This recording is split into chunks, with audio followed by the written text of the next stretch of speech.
It's fascinating how ancient practices like Shiatsu really enhance our overall well-being. For instance, have you heard of the longevity point? It's actually this remarkable spot just 4 fingers below the knee on the outside of the tibia. When you massage it in a clockwise motion for just a couple of minutes, it can really fortify your immune system and even add years to your life. Whoa, hold on. So, you just apply pressure there?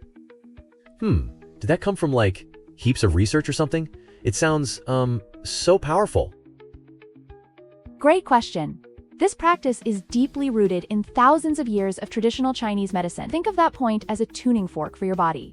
Like when you strike a chord and it resonates throughout a room, stimulating that area resonates health around your entire being. If you want to enhance that, you can also warm it up with moxa, which adds a terrific effect.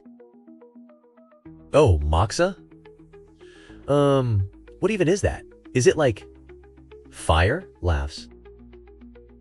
Exactly. Moxa is a traditional therapy involving burning a herb called mugwort near the skin to generate warmth. It's not dangerous at all, I promise. And when you mix that with the tiger stretch, which realigns your vertebrae and alleviates tension, it's genuinely like giving your body a mini vacation. A mini vacation for your back. That's such a unique way to frame it. I'm curious about that stretch though. Could I end up rolling off and getting stuck in a weird position? Ha! That does sound like a scene right out of a comedy sketch. But really, it's about gently pulling your knees into your chest while rocking back and forth. It's therapeutic. Definitely not dangerous. And hey, if you happen to wind up in a pickle, at least it will give you a good story to share. Right. Speaking of stories, what about that Shiatsu for eyes thing? I have so much trouble with eye fatigue lately. Would that technique actually help? Oh, absolutely. You just close your eyes and gently press on 3 key points: above the eyebrows, under the eyes, and at the temples, holding pressure for just 5 to 7 seconds and repeating it. This can totally relieve fatigue. It's like giving your eyes their very own restorative spa day.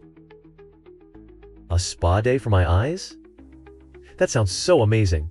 But, how exactly does it work? I guess it's all connected somehow. Yes, exactly. It's all about energy flow in your body.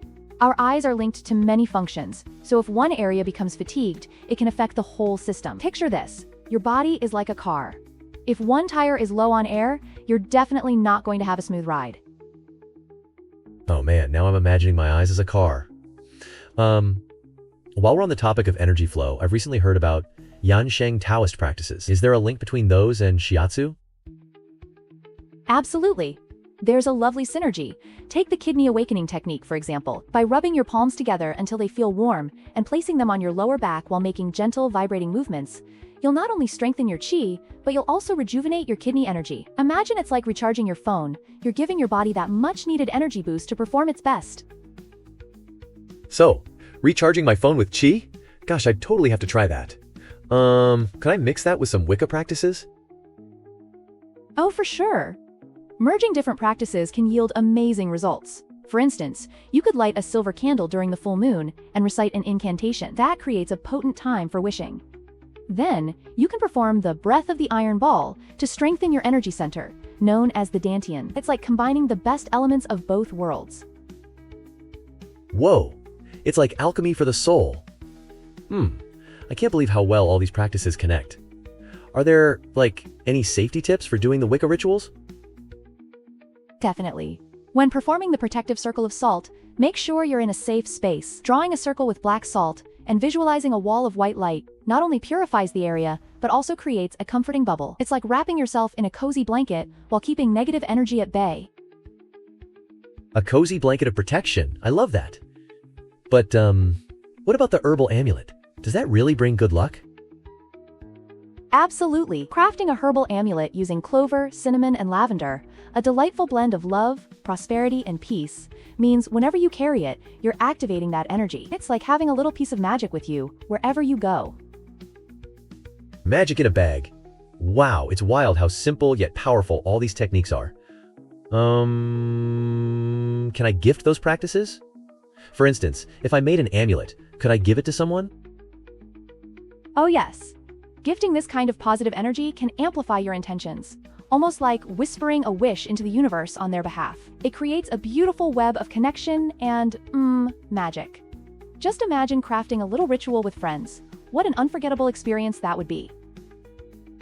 togetherness, energy, and magic.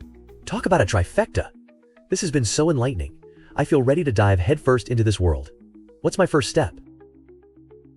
The first step is truly being open to the experience. Just try one technique at a time, whether it's the longevity point massage or creating that herbal amulet. This journey is what enriches our lives, much like treasure hunting in our everyday lives. Treasure hunting. I love that. Okay, I'm all in. Let's go get digging.